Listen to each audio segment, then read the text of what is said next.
everyone, and welcome back to the English Learning Podcast. I'm your host, Tom, and I'm really happy you're here with us today. And I'm Erin, your co-host. Thank you for joining us. In today's episode, we're talking about something that almost everyone struggles with: finding time for everything. Exactly. Work, school, family, hobbies, cleaning, learning English. Life keeps us busy, right? Oh, yes. And many people say, I don't have enough time. But today we're going to explore why it feels that way and what you can actually do about it. We'll talk about simple strategies, good habits, and ways to organize your day, even if you're super busy. And of course, we'll explain everything in clear, easy English so you can learn while you listen. So grab a coffee, relax, and let's get started with today's topic: how to make time for everything. So, Erin, before we jump in, be honest. How often do you feel like you don't have enough time? Oh, almost every day. Sometimes I wake up and think, okay, today I will do everything. And then suddenly it's 8 p.m., and I've done maybe half of my plan. I know that feeling. You look at the clock and say, wait, how is the day already over? Time just disappears. Exactly. And I think a lot of our listeners can relate to that too. Maybe they're studying English, working a full-time job, taking care of kids, or trying to stay healthy. There's just so much happening in life. Yeah, and sometimes the problem isn't that we don't have time, it's that we're using our time without really noticing. Like when you say, I'll check my phone for a minute, and suddenly it becomes 20 minutes. Oh, yes. Social media is a time machine that takes you to the future. Totally. But it's understandable. We're human. We get tired, we get distracted, and we try to squeeze too many things into one day. And that's why today's topic is so useful. We're not here to judge anyone. We're here to talk about real-life challenges and realistic ways to manage time better. Right. Simple changes, small habits, and easy English expressions learners can use when talking about time. By the end of this episode, we hope listeners feel less stressed and more in control of their schedule. All right, let's get into the first big idea: understanding the real problem behind not having time. So let's start with something important. When people say, I don't have time, it usually doesn't mean they have zero time. We all get 24 hours a day. The real problem is how we use those 24 hours. Right. Time is a fixed resource.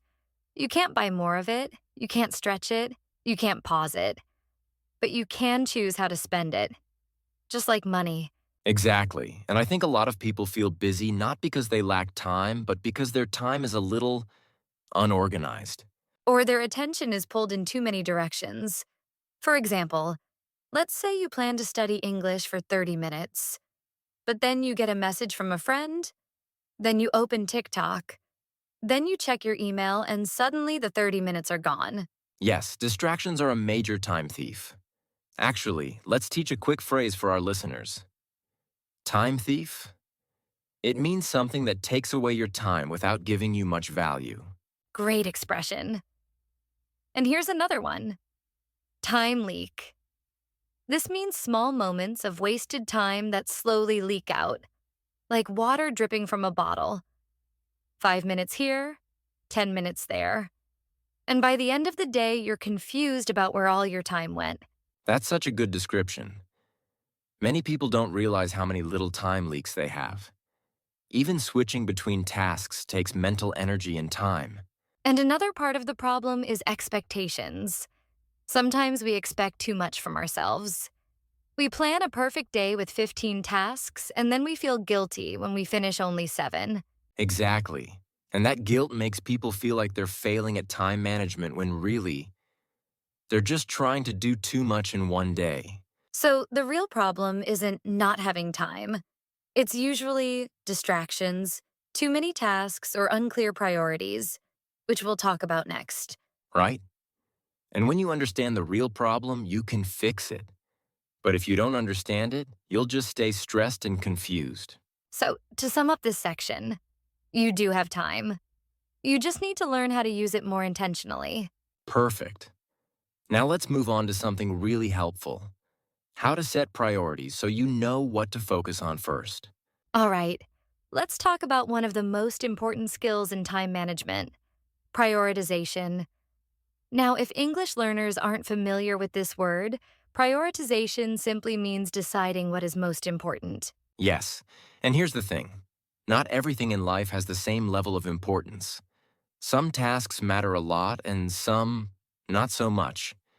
But we often treat all tasks like they're equal. Exactly. And that's when we start feeling overwhelmed. A helpful idea comes from something called the urgent versus important rule. This is great. Let's explain it in simple English so our listeners can use it too. Sure, urgent tasks are things that need to be done soon, maybe even today. Important tasks are things that matter for your future or your long term goals. But here's the problem. People often do the urgent tasks first, even when they aren't truly important. Exactly. Like answering every message immediately or doing every small request from other people. Those things feel urgent, but they might not be important. A good example is studying English. It's important because it helps your future. But maybe it doesn't feel urgent. So people push it to tomorrow, and then tomorrow, and then next week. Right. Meanwhile, something silly like scrolling social media feels urgent because it's right in front of you. But it doesn't help your long term goals. So here's a simple exercise for our listeners. Think about your day and ask two questions. What do I really need to do today? What will help my future? If a task meets both of those, meaning it's urgent and important, you do it first. If a task is important but not urgent, you plan it into your schedule. And if it's neither urgent nor important, maybe you can skip it. Yes, because time is limited, so you can't do everything. But you can choose the things that move your life forward. Exactly. And prioritization is how you protect the valuable hours of your day. All right, now that we understand priorities, let's move into something very practical. Planning your time so you stay organized and in control. Okay? Now that we understand priorities, let's talk about something very practical. Planning your time. Because even if you know what's important, you still need a plan to make it happen. Yes, a plan is like a map. If you don't have a map, you might walk in circles all day. But when you plan, even a simple plan, you give yourself direction. I love that. And planning doesn't have to be complicated. You don't need fancy apps or expensive notebooks. A piece of paper works. Your phone works. Exactly. One of the easiest tools is a to do list. Just write down the things you want to do today.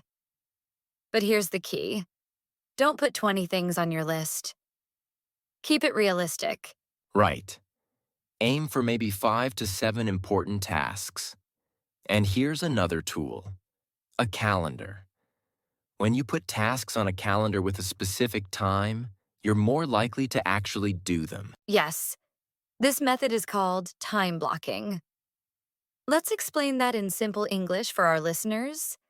Time blocking means you choose a block of time, like 1 p.m. to 2 p.m., and you do only one task during that time.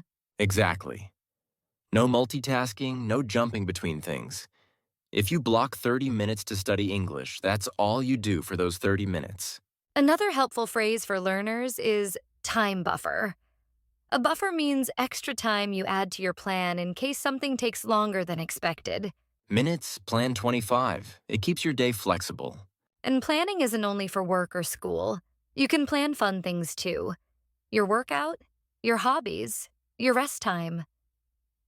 Planning helps you remember balance. Exactly. I actually plan my breaks. It sounds strange, but it helps me avoid burnout. And honestly, when you plan your time, you become more intentional with your day. So remember, make a simple daily list. Use time blocks. Add time buffers. Keep your plan realistic. Great summary. And now that we've talked about planning, let's talk about something that helps your plan succeed: Building sustainable habits. Okay, now that we understand priorities, let's talk about something very practical. Planning your time. Because even if you know what's important, you still need a plan to make it happen. Yes, a plan is like a map. If you don't have a map, you might walk in circles all day. But when you plan, even a simple plan, you give yourself direction. I love that. And planning doesn't have to be complicated. You don't need fancy apps or expensive notebooks. A piece of paper works, your phone works. Exactly. One of the easiest tools is a to-do list. Just write down the things you want to do today. But here's the key. Don't put 20 things on your list. Keep it realistic. Right. Aim for maybe 5 to 7 important tasks. And here's another tool, a calendar. When you put tasks on a calendar with a specific time, you're more likely to actually do them. Yes. This method is called time blocking. Let's explain that in simple English for our listeners. Time blocking means you choose a block of time, like 1 p.m. to 2 p.m., and you do only one task during that time. Exactly. No multitasking, no jumping between things. If you block 30 minutes to study English, that's all you do for those 30 minutes. Another helpful phrase for learners is time buffer. A buffer means extra time you add to your plan in case something takes longer than expected. Yes, a little time buffer can reduce so much stress.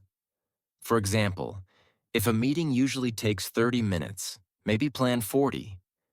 If commuting usually takes 20 minutes, plan 25.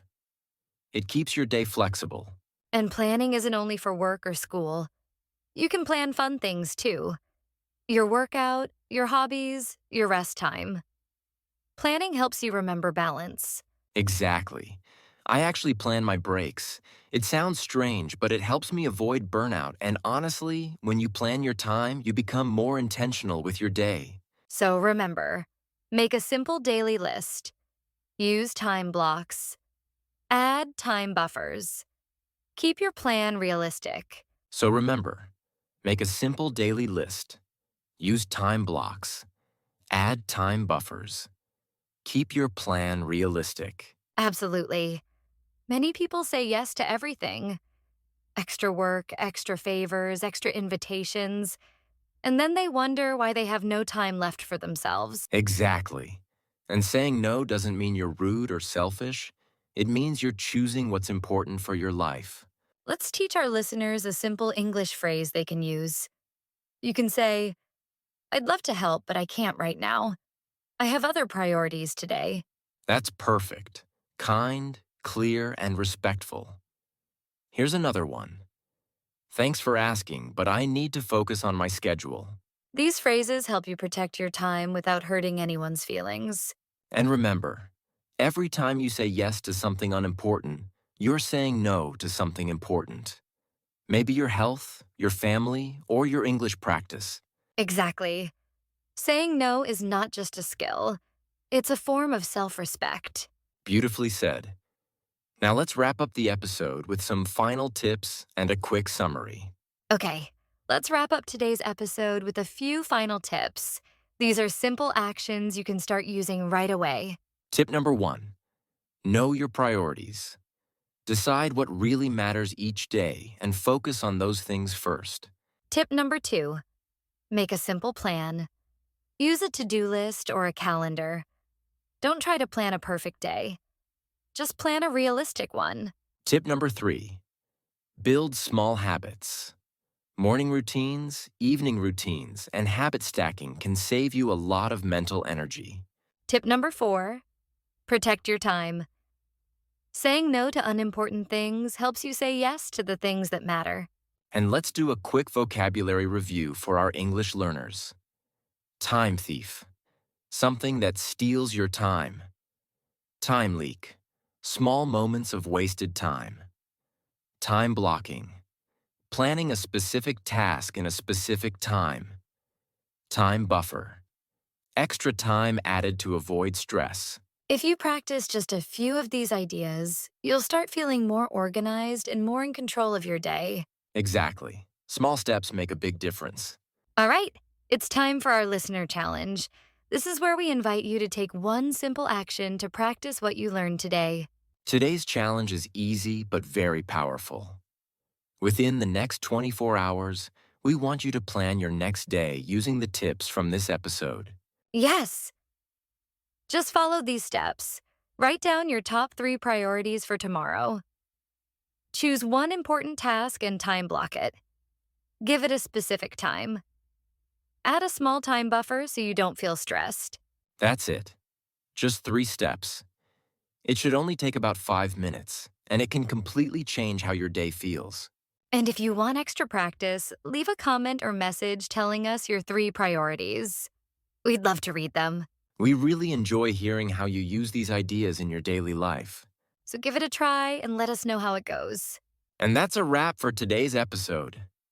Thank you so much for listening to the English Learning Podcast. We hope you found today's tips on making time for everything helpful and easy to use in your own life. Remember, small steps and simple habits can make a huge difference. You can take control of your time. Don't forget to try today's listener challenge and share your experience with us. It's a great way to practice English and time management at the same time. Next week, we'll explore another practical topic that helps you learn English while improving your daily life. Thanks again for joining us, everyone. Stay organized, stay motivated, and we'll see you next time. Bye.